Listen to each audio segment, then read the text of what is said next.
รถตกขุมเมื่อกี้น่ะบ่มีหยัง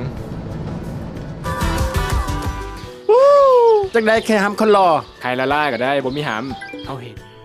เขียงพบกับหุ้มเงาความรักของคนลาวสร้างโดยคนลาวกับหนังไข้ขวัญหรือ expiry date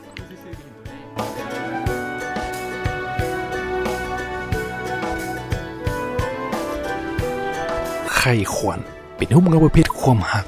การเดินทางหุ้มเงาสร้างโดยค่ายหนังคุณภาพลาว New Wave Cinema เมื่อเว้าซื้อออกไปหลายท่านคงรู้จักกันดีเพราะค่ายหนังดังกล่าวได้ปล่อยหนังหลายๆเรื่องออกสู่สายตามวลชนและผู้กำกับในหนังเรื่องนี้ก็เป็นไผบ่ได้นอกจากอดิศัยแก้วลาผู้ที่สร้างสีสันในวงการหุ้มเงาบ้านเฮาให้กลับมาคึกคักกันอีกครั้งนอกนี้ตัวละครเอกยังนำแสดงโดยลูกน้ำธิดารัตน์อดีตนางสาวลาวและนางเอกฮอตซื่อดังมารับบทเป็นขวัญและยังมีหนุ่มต่องอาทิตย์อุทัยที่หลายคนคุ้นหน้าคุ้นตากับอดีตสมาชิกวงไอดอลที่มีผลงานอย่างหลงหลายใน MV เพลงต่างๆมารับบทเป็นไข่พระเอกของเรื่องนอกนี้ยังมีตัวละครอื่นๆมาประกอบนำอย่างหลวงหลายการดีๆน้ำกันดีกว่าเนาะเขาเหมารถเจ้าพาเที่ยวไปอยากพาสุดโตไปอยู่แต่ตกไปหับลูกค้าประจำอยู่ตลาดมือละล้านห้าแม่มันวันนี้มีเมาเด้อเบิ่งจากตัวอย่างแล้วไข่ขวัญมีเรื่องเว้าถึงเรื่องราวของไข่ที่มีพลังวิเศษเมื่อถึกดึงคนดังสามารถรู้ได้ถึงความหักของคนที่มาดึงคนดังตนนั้นจะสิ้นสุดลงมือใดโดยที่ผู้นั้น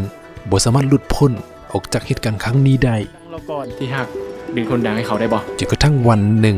ในขณะที่ไข่กำลังจะเดินทางออกไปท่องเที่ยวคนเดียวนั้นดันมาเจอกับขวัญอดีตหมู่เรียนห้องเดียวกันในสมัยประถมโดยที่ขวัญได้ป่วยเป็นพยาธิให้แห้งในขั้นสุดท้ายจึงตัดสินใจออกเดินทางครั้งสุดท้ายก่อนตายได้อีกบ่ดนแต่จังไหนเขากับมาพ่อหมู่เก่าละเขาขอไปน้ำเพิ่นเลยได้บ่เมื่อทั้งสองได้มาเจอกันการเดินทางสุดแสนโรแมนติกจึงได้เกิดขึ้นเพื่อค้นหาคำตอบว่าความหักมีวันหมดอายุหรือบ่ขอโทษเขาไปตั้งใจอีหลีไอ้มึงผู้ชายนี่โคตรเห็นแก่โตเลยเนาะถ้ามันเบ้าแบบนี้นะแสดงว่าผู้หญิงเห็นได้คือกันเป็นบ่แต่เสียเพื่ออย่างหล่ะถ้าตั้งใจให้ถ้าอีกฝ่ายเจ็บน่ะสุดท้ายแล้วเรื่องราวจะเป็นแบบใดขวัญจะสามารถหลุดพ้นออกจากพยาธิให้แห้งได้หรือบ่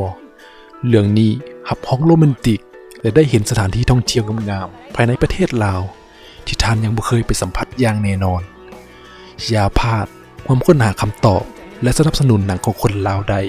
ในวันที่11 กรกฎาคมนี้ทุกคนหุบเงาทั่วประเทศ